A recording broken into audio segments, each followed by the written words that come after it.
Bonjour et bienvenue sur la chaîne YouTube des expériences de la section de physique de l'EPFL.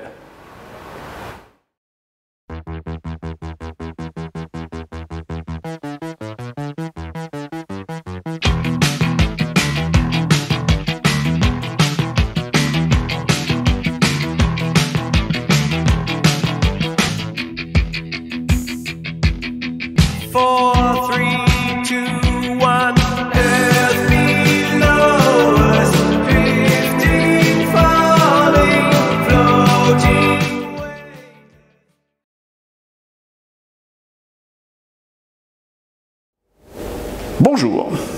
Aujourd'hui, on va décrire ensemble et observer le fonctionnement d'une machine thermique assez insolite. Cette machine, c'est l'oiseau buveur que vous voyez ici. Cet oiseau est constitué essentiellement de deux réservoirs, l'un au niveau de sa tête, l'autre au niveau de sa queue, qui sont séparés par un tube, et vous avez un liquide rouge, de l'alcool, qui peut se déplacer le long de ce tube. Et puis l'oiseau peut pivoter autour d'un axe horizontal qui passe par le centre du corps de l'oiseau. Et ainsi son bec peut être en contact avec de l'eau. Alors vous voyez que cet oiseau pivote et on a un mouvement de basculement périodique qui semble être perpétuel. L'est-il vraiment? Place maintenant à l'expérience. Regardez maintenant, le liquide, l'alcool, monte le long du tube, progressivement. D'accord? Et alors que l'alcool monte le long du tube, ce qui va se passer, c'est que le centre de gravité de l'oiseau va lui aussi monter. Et lorsqu'il va passer en dessus du point de basculement, le moment de force lié au poids de la partie supérieure de l'oiseau va le faire basculer dans l'eau. Il faut encore attendre quelques instants. Vous voyez, l'oiseau, comme nous, hésite avant d'aller boire un coup. D'accord? Il se demande s'il fait bien. Et pendant qu'il est en train de réfléchir, eh bien, la situation physique est en train d'arriver à une transition entre la position verticale et la position horizontale. Regardez bien, l'oiseau va boire son coup, il boit de l'eau et automatiquement, il rebascule et le liquide mécaniquement retombe dans la partie inférieure. Et vous voyez maintenant que le liquide remonte gentiment, d'accord, progressivement, il remonte et ensuite, vous l'aurez compris, lorsque le liquide aura passé lorsque le centre de gravité aura passé en dessus du point de basculement, eh bien, vous allez avoir le bec de l'oiseau qui va de nouveau piquer du nez. Donc, on a l'impression d'avoir ici quelque chose qui s'apparente à un mouvement perpétuel. D'accord? Est-ce vraiment le cas? Eh bien, pour comprendre si c'est vraiment le cas, il va falloir discuter maintenant des processus physiques qui se cachent derrière cette expérience. On va voir que les apparences sont souvent trompeuses. Place maintenant à l'explication. Vous voyez ici, vous avez en contact avec l'oiseau, en contact électrique, un thermocouple. Ce thermocouple permet de mettre en évidence des variations de température qui sont converties en tension. Ces tensions, on va pouvoir les lire sur le voltmètre qui se trouve ici. D'accord?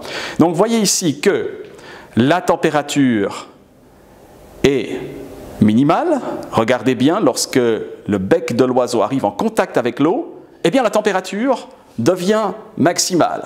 Et ensuite, vous voyez que la température diminue au fur et à mesure que l'alcool remonte dans le tube de l'oiseau. D'accord? Donc il y a un phénomène qui réduit cette température progressivement. Ce phénomène, c'est le suivant. Lorsque l'oiseau est en contact avec l'eau, eh bien, le feutre qui se trouve sur le nez de l'oiseau s'imbibe d'eau.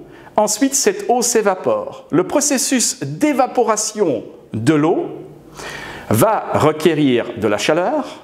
Cette chaleur va faire diminuer la température de l'oiseau, ce qui se démontre avec ce thermocouple. On arrive à le voir. D'accord ? Donc, pour qu'on ait un mouvement qui s'apparente à un mouvement perpétuel, il faut que le processus d'évaporation de l'eau sur le bec de l'oiseau soit possible.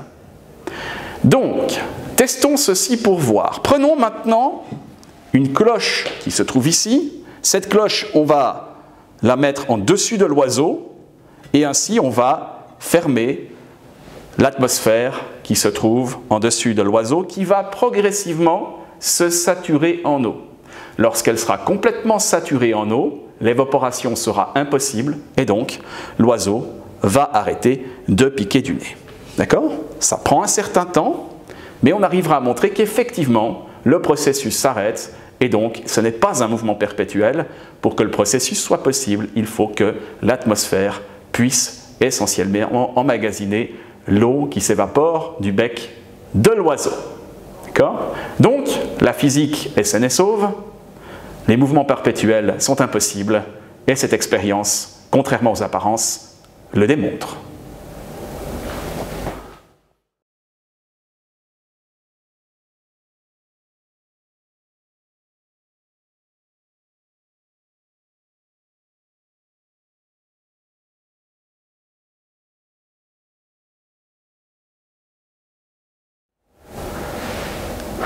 Vous voyez que finalement, le mouvement s'est arrêté.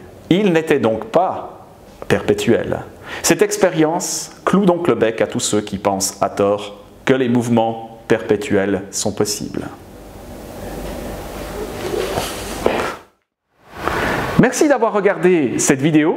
N'oubliez pas de vous abonner à cette chaîne et de mettre un pouce bleu et cliquez ici pour d'autres expériences.